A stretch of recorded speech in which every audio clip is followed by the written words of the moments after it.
office d'action de grâce pour lui dire merci. Et en même temps, il écrivit une copie de la loi que Moïse avait donnée. Donc, ce que nous voyons dans le livre de Deutéronome. Il écrit tout ça dans un livre et il a lu devant tout le peuple.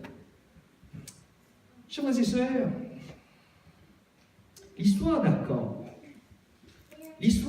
d'Akan était encore fraîche dans les esprits. Cacher le mal au milieu du camp leur avait privé la bénédiction, n'est-ce pas? Dieu leur avait dit, je ne serai plus avec vous si vous ne détruisez pas l'interdit au milieu de vous. Josué, le chapitre 7, le verset 12. Il faut détruire l'interdit. Cela a été fait.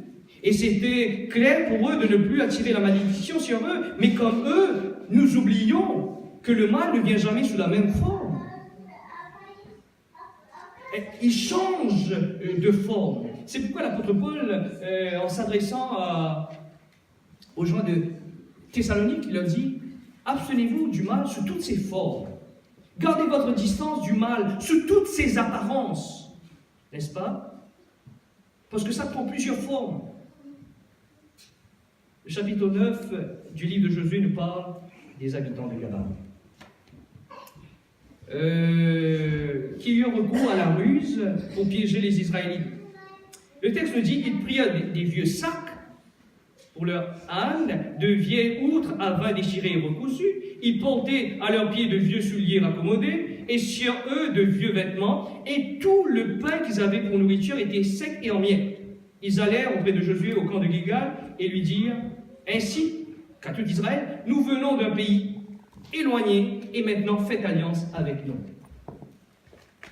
Quand nous regardons un peu cette manière de faire, nous disons, mais c'est vrai, la Bible nous parle de ruse, ainsi. Nous voyons qu'ils ont utilisé cette méthode que l'ennemi aime, le mensonge. Ils ont utilisé une méthode, une approche vieille, n'est-ce pas? Le mensonge. Étant le père du mensonge lui-même, Satan fait la promotion de ce qu'il est, depuis le commencement, menteur, n'est-ce pas? Et ici, le mensonge des Gabaonites s'est allé de la tête aux pieds. Pas seulement dans leurs propos, mais également dans leur accoutrement, d'où l'expression « la vie ne fait pas le moine », n'est-ce pas? Attention aux apparences. Elles peuvent être trompeuses. Chers frères et sœurs, les Gabaonites se présentèrent aux enfants d'Israël en disant « Nous sommes tes serviteurs ». Voilà, et j'ai l'impression qu'ils l'ont dit dans une voix douce et mielleuse, n'est-ce pas?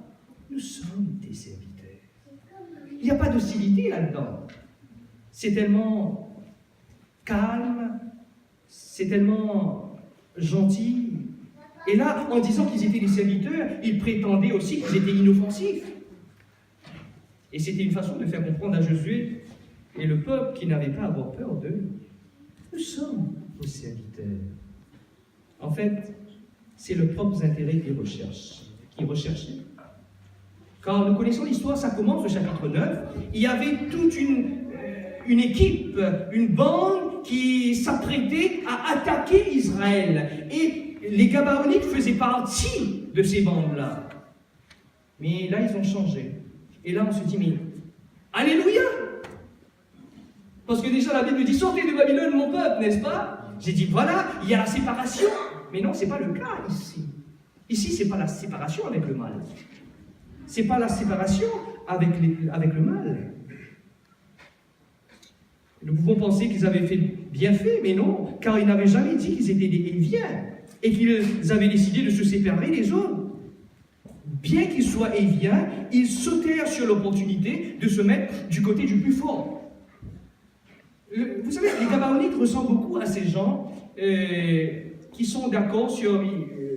ou plutôt, ressemblent beaucoup à ces gens qui sont d'accord sur une idée, mais lorsqu'ils constatent que l'idée en question ne fasse pas majorité, ils changent de fusil d'épaule. Voilà, c'est ça, Gabaonites. Les Gabaonites plutôt, ils étaient de ce genre de personnes. Ok, on est ensemble? Mais, attention, là-bas, ils sont plus forts. Ok, on passe de l'autre côté. On passe de l'autre côté. Donc, ce sont des gens qui cherchent leurs avantages moyennant la ruse. Ces Gabaonites étaient vraiment habiles dans leur ruse. Pour ne pas se faire prendre, ils ont raconté des histoires. Ils ont parlé des événements de l'Égypte. Lisez le texte, nous avons vu. Ils parlaient de l'Égypte. Et en passant, lorsque les enfants d'Israël sont arrivés là, dans la terre promise, en Canaan, l'Égypte était loin derrière eux, n'est-ce pas? L'Égypte, ça remontait à 40 ans de cela.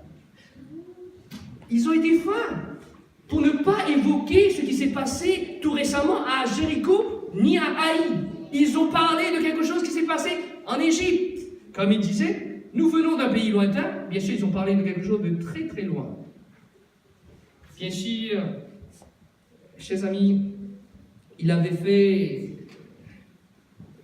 par ruse, parce que cela n'aurait pas été en accord avec le dire qu'ils sortaient soi-disant d'un pays lointain, et cela aurait certainement éveillé les soupçons chez les Israélites. Ils ont dû prendre quelque chose de très loin, n'est-ce pas? Peut-être même certains de ce groupe-là avaient oublié de ce qui s'est passé, parce que c'était leurs parents qui étaient sortis de l'Égypte, et qui sont morts dans le désert.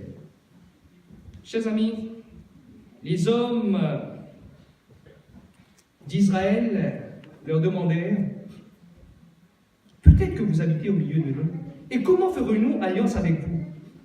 Et là, il dit à Josué « Nous sommes tes serviteurs. » Et Josué leur dit « Qui êtes-vous et d'où venez-vous » C'est un peu comme quelqu'un qui est mis au pied du mur, qui raconte une histoire, qu'il a montée de toutes pièces, une histoire, un mensonge, et là, il vous raconte cette histoire qui est un mensonge. Et 2 jours plus tard, vous croisez ensemble quelqu'un d'autre et vous lui demandez « Mais, pasteur, mais raconte l'histoire que tu m'as racontée à ce frère ou à cette sœur. Qu'est-ce que je vais faire? Croyez-vous que je vais dire la vérité? Ou bien je vais continuer, pour ne pas perdre la face, à raconter la même histoire, le même mensonge. » Et c'est ce qui se passe. Le mensonge nous rend captifs. Ah non, c'est rien du tout, un mensonge. Le mensonge, c'est un péché qui nous rend captifs. On se ment à soi-même, on ment aux autres. Ah non, tu sais quoi, on n'a pas dit la vérité. On a dit la vérité en partie ou à moitié. Une moitié vérité n'est pas vérité, n'est-ce pas? Car l'Esprit lui-même nous conduit dans toute la vérité. Chers frères et sœurs, les hommes d'Israël prièrent de leur provision et ils ne consultèrent point l'Éternel. Et quand je lis ce passage qui se trouve dans Josué, le chapitre 9, le verset 14, il est dit « Les hommes d'Israël prièrent de leur provision et ils ne consultèrent point l'Éternel. » Mais quand même, Josué et les Israélites, les chefs d'Israël, ils venaient de vivre une mauvaise expérience avec Haï. Ils venaient de vivre une mauvaise expérience avec Akan. Ils auraient pu quand même être sur leur garde. Ils auraient pu quand même faire attention. Ils auraient pu quand même mener une petite enquête, n'est-ce pas? Ils auraient pu le faire. Mais ils ne l'ont pas fait. La Bible nous dit qu'ils ne consultèrent point l'Éternel. Et là, ils ont pris de la provision. En d'autres mots, ils ont mangé ce que les autres ont apporté. Et dans ce contexte-là, manger avec quelqu'un, c'est faire alliance et pactiser. Et devenir un avec lui ou avec eux. Rappelez-vous, le premier repas a été pris en Éden, n'est-ce pas? Ce sont nos premiers parents qui ont pris le premier repas en Éden. Ce n'était pas avec Dieu. C'était avec l'ennemi. L'alliance a été faite avec l'ennemi déjà à cette époque. Et ici, nous voyons que les enfants d'Israël, voilà, ils sont pareils comme nous, n'est-ce pas? Ils sont inoffensifs, ils sont gentils. Et ils sont venus pour nous servir. Nous devons faire très attention. 3 jours après la conclusion de cette alliance, les enfants d'Israël apprirent qu'ils étaient leurs voisins, que les Gabaonites habitaient au milieu d'eux. Les Israélites auraient pu consulter Dieu. Ils auraient dû au moins faire une enquête pour savoir si ce que ces gens leur disaient était vrai. Qu'est-ce que cela aurait coûté? Mais c'est facile de dire lorsqu'il s'agit des autres. C'est facile de dire lorsque ça concerne l'autre. C'est facile de critiquer et de juger quand c'est l'autre qui a fait une erreur, n'est-ce pas? Mais malheureusement, si nous voulons l'admettre, nous nous sommes tous fait piéger comme des novices par des menteurs. Tous, sans exception. Et pasteur, regarde, ils sont pauvres. Quand l'ennemi ne nous atteint pas par l'extravagance, il utilise la robe de pauvreté. Il utilise la robe de l'indigence. N'est-ce pas? Mais regardez, leurs souliers ils portent des vieux vêtements, des vieux souliers. Et les pains qu'ils avaient pour nourriture, ils étaient secs et en miettes. La Bible dit une chose: n'appuie pas sur ta propre sagesse, ne sois point sage à tes propres yeux. Ne faisons pas confiance dans notre propre jugement. Voilà. Ah, moi je suis assez sage. Tu sais, j'ai des années d'expérience derrière moi. Je suis pasteur, je suis ceci, je suis parent, je connais. Attention. Attention. Attention. Les plus grands sages se sont fait prendre. La Bible nous parle d'un homme sage, en l'occurrence Salomon.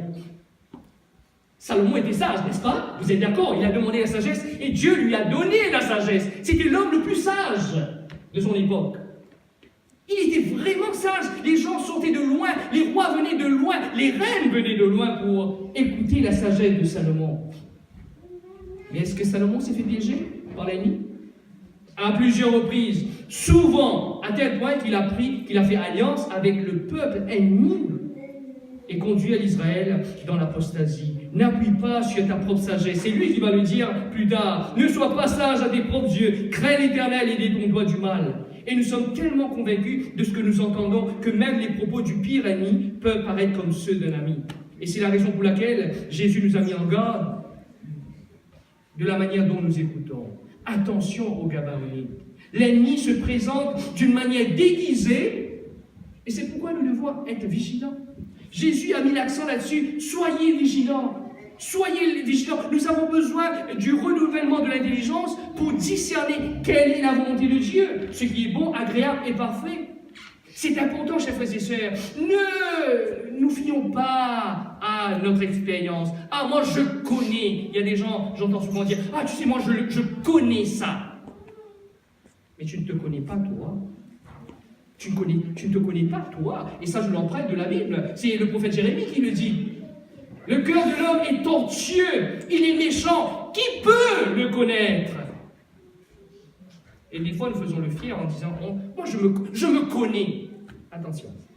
Vous savez, en tant que chrétien, nous entendons souvent dire qu'il faut avoir de l'empathie pour les autres, c'est vrai, mais cependant, sur ce point, au lieu de consulter Dieu, beaucoup se laissent dicter par leurs sentiments. Ils avaient des vieux souliers, ils avaient de vieux habits, ils avaient de vieux sacs, tout était vieux.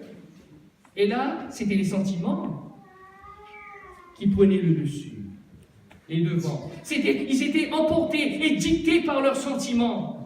Chers frères et sœurs, que ta religion ne soit pas une religion basée sur tes sentiments, tes émotions. Leurs conditions faisaient pitié, n'est-ce pas? Mais rappelons-nous, ce n'était qu'une ruse. Quand l'ennemi sait qu'il sera démasqué par l'extravagance, il change de stratégie, il s'approche de nous en habit d'indigent. Mais il y a une chose qui va se passer.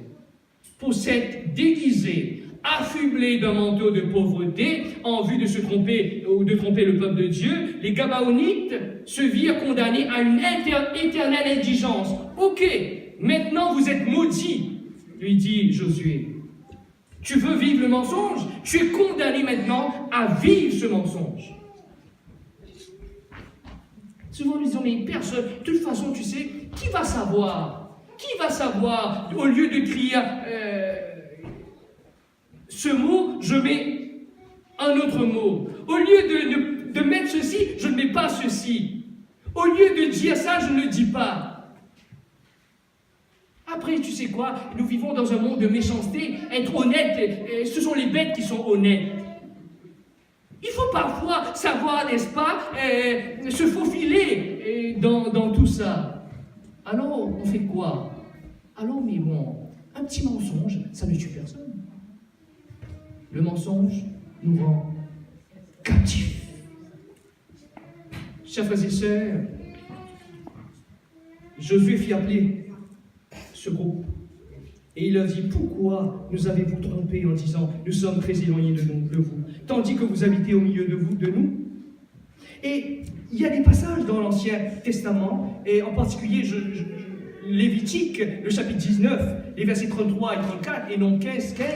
Ces passages nous parlent des étrangers qui vont séjourner parmi les enfants d'Israël. Ce sera comme de leurs compatriotes, la Bible dit, et l'Israélite l'aimera comme lui-même. Une seule et même loi s'appliquera pour tous. Donc, s'ils n'avaient pas recouru à la ruse, les Gabaonites auraient pu être incorporés au peuple d'Israël sur ce pied-là.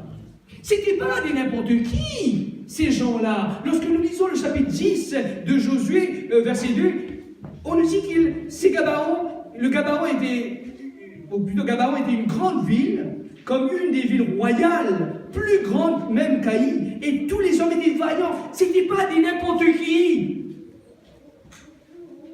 C'était des gens royaux, mais pas avec des comportements royaux.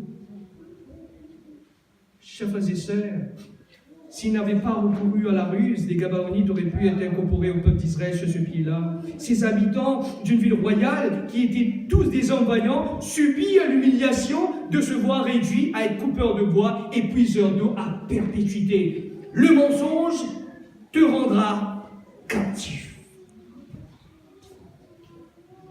J'ai décidé de prêcher sur le mensonge. On ne prêche pas sur le mensonge. On prêche souvent sur les prophéties. Et Dieu m'a demandé, en quelque sorte, d'aller sur ce qui est basique, les rudiments élémentaires, retourner au lait avec le peuple de Dieu. Souvent, nous développons des théologies, des choses extraordinaires que les gens même ont du mal à suivre, n'est-ce pas?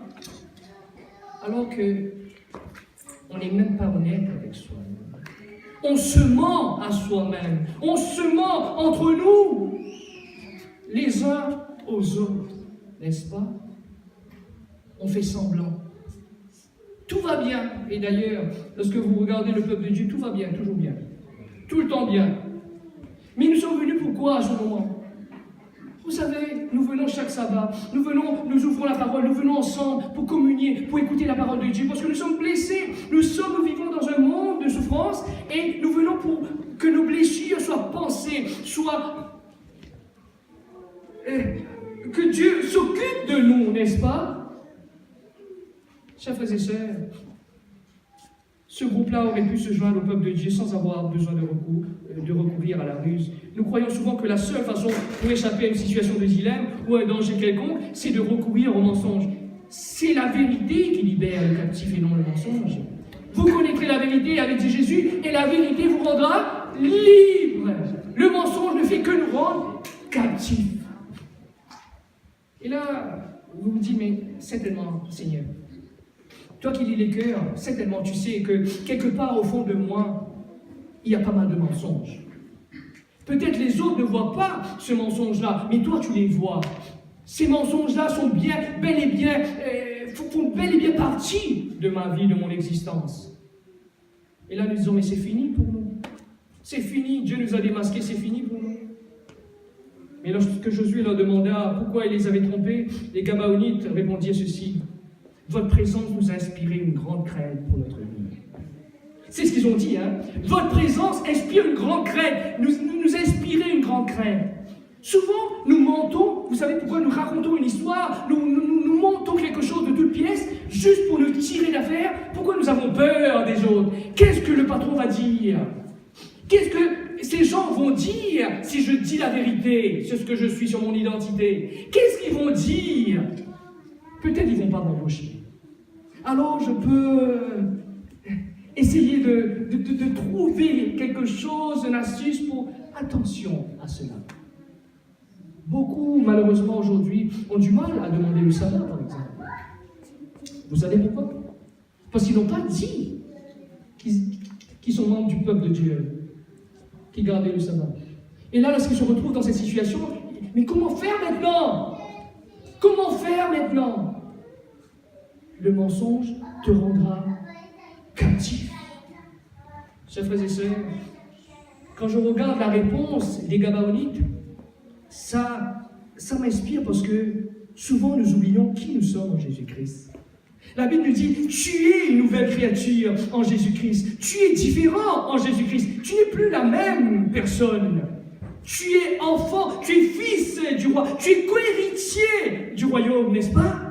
Mais comment nous voyons? Nous voyons les autres comme meilleurs, nous voyons les autres comme puissants, nous voyons les autres comme plus forts, plus intelligents, nous voyons les autres comme supérieurs, nous voyons, alors que le Seigneur nous dit, mais toi je t'ai mis à la tête. Toi je t'ai mis à la tête. Comment? C'est malheureux. Faire partie du peuple de Dieu et avoir un estime de soi aussi bas que ça, à tel point que nous devons raconter toutes sortes de ragots, toutes sortes d'histoires pour se tirer d'affaire. Alors, quand on se présente devant quelqu'un, au nom de l'Éternel des armées, même Goliath capitule. Amen. Amen. Chers frères et sœurs, n'oublions pas qui nous sommes pour Dieu. Nous n'avons pas à avoir peur des autres, car ce sont les enfants de Dieu qui inspirent la crainte. Celui qui est avec nous est grand. Il est tout puissant. Mais malheureusement, comme les Gabaonites, nous recourons à la ruse et au mensonge quand nous voulons absolument arriver à notre fin. Ah, je veux absolument obtenir ça. Mais quoi faire? Une fausse signature. Ah, je veux absolument. Ok, je donne des faux détails, des fausses informations. Chers amis, comme Gabaon, beaucoup ont cherché la paix par des moyens malicieux et malhonnêtes. Cependant, Dieu est bon. Amen. Aujourd'hui, je ne peux pas vous laisser partir sur cette note, de voir justement comme Dieu nous regarde, comme Dieu nous voit. Je voudrais qu'on puisse rentrer chez nous avec la joie du salut. Amen. Lorsque les Gabaonites se sont joints à Israël, 5 rois des tribus avoisinantes vinrent camper près d'eux pour les attaquer. Et là, lisons ensemble le chapitre 10, verset 6. Josué 10, verset 6. C'est très intéressant ce verset qui dit ceci. Josué 10, verset 6. Josué 10, verset 6. Les gens de Gabaon envoyaient dire à Josué au camp de Gilgal, n'abandonne pas tes serviteurs, monte vers nous en hâte, délivre-nous, donne-nous du secours, car tous les rois des Amoréens qui habitent la montagne se sont réunis contre nous. Après ce qu'ils avaient fait à Josué, si j'étais Josué, j'aurais dit une chose, débrouillez-vous. Vous avez été blessé. Vous avez été blessé. Et on vient de vous blesser, on vient de vous offenser, on vient de vous faire du tort. Et là, que répond Josué? La Bible dit, quand un malheureux crie, l'Éternel. Et là, souvent, nous disons, mais ce malheureux, c'est un enfant gentil, un enfant de Dieu, sans faute. C'est pas ça ce que dit la Bible. La Bible nous dit, quand un malheureux, peu importe qu'il soit gabaonite, peu importe qu'il soit israélite, Dieu entend. Quand on fait appel à lui, il intervient. Quand l'ange de l'Éternel campe autour de ceux qui le craignent, et les arrache au danger. Sentez, voyez combien l'Éternel est bon. Heureux l'homme qui cherche en lui son refuge. Dieu est bon, n'est-ce pas? Gabaonite, et là vous me dites, mais pasteur, Gabaonite, c'est l'ennemi du peuple de Dieu. Comment ça se fait que Dieu peut répondre à ce peuple? Lorsque Dieu a fait alliance avec un peuple, s'il nous a pris pour ses enfants, rien ne pourra nous nuire. Amen. Amen. Rien ne pourra nous nuire. Il ne va pas nous traiter comme des serviteurs, il nous traite comme des fils. Amen. Rappelez-vous ce fils prodigue, en retournant, il voulait dire quelque chose à son père. Considère-moi comme un de tes serviteurs. Est-ce que le père lui a considéré comme un serviteur? Non. Le père l'a accepté comme un fils. Gabaon, avec ses défauts et sa ruse, mais lorsqu'il a fait appel à Dieu, Dieu est arrivé tout de suite. Dieu a fait quelque chose pour Gabaon qu'il n'a jamais fait pour le peuple d'Israël. Si vous lisez le chapitre 10, Dieu, à part l'intermédiaire de Josué, le soleil s'arrêta sur Gabaon, n'est-ce pas? Quelque chose d'extraordinaire, de surnaturel pour les Gabaonites. Des fois, pour nos ennemis, nous demandons la mort, n'est-ce pas? Dieu fait descendre le feu du ciel et qu'il consume nos ennemis. Mais Dieu n'est pas comme nous. Dieu peut te donner la paix et la délivrance et il t'a prouvé à quel point il t'aime comme il l'a démontré à Gabaon. Et le texte nous dit au chapitre 10 que Dieu va prendre le combat en main à tel point que ceux qui ont été tués par l'épée, ils ont été beaucoup moins que ceux qui ont été tués par la grêle, des pierres de grêle qui sont tombées du ciel. Donc c'est Dieu qui a combattu pour Gabaon. Ce matin, vous pouvez dire, ah Gabaon, moi je ne suis pas Gabaon, mais moi je peux dire, je veux être Gabaon. Je veux, au niveau du salut, être Gabaon. Parce que souvent j'ai utilisé toutes sortes d'astuces, de subterfuges pour me tirer d'affaire, alors que seul mon Dieu peut me sauver. Chers frères et sœurs, dans 2 Samuel chapitre 21, un jour le roi Saül a voulu par zèle tuer, faire périr les Gabaonites. À la maison, on lisait ce texte. Et vous savez ce qui s'est passé? Il l'a fait au détriment de ses enfants. 7 de ses fils furent tués. On ne pouvait plus les toucher, les Gabaonites. On ne pouvait plus les toucher. Pourquoi? Parce qu'ils appartenaient à l'Éternel. Chers amis, souvent nous nous demandons si Dieu peut nous sauver sans que nous ayons à recourir à la ruse et au mensonge pour arriver à nos fins. La réponse se trouve dans la parole de Dieu. Paul, en écrivant aux convertis de Rome, Romains chapitre 5 verset 10, et je vais terminer par ça.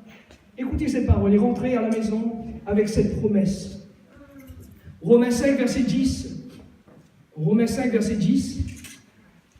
Car si lorsque nous étions ennemis, comme Gabaon, nous avons été réconciliés avec Dieu par la mort de son Fils, à plus forte raison, étant réconciliés, serons-nous sauvés par sa vie. Amen. Chers frères et sœurs, ce n'est pas la ruse ou le mensonge qui va te sauver, c'est Dieu qui te sauve. C'est Dieu qui est ton protecteur. Pourquoi? Parce que maintenant tu es attaché à lui et personne ne pourra nous nuire. Et personne ou rien ne pourra nous séparer de cet amour. Chers amis, chers frères et sœurs, que la paix de Dieu repose sur toi ce matin.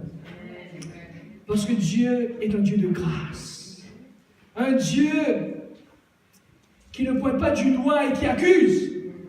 Mais c'est un Dieu qui pardonne. Un Dieu qui purifie. Un Dieu qui nous nettoie. Un Dieu qui s'occupe de nous, qui nous rend forts, qui nous forme, qui nous rend inébranlables et irrépréhensibles pour son retour. Que ce Dieu soit notre Dieu aujourd'hui, demain et pour toute l'éternité. Amen.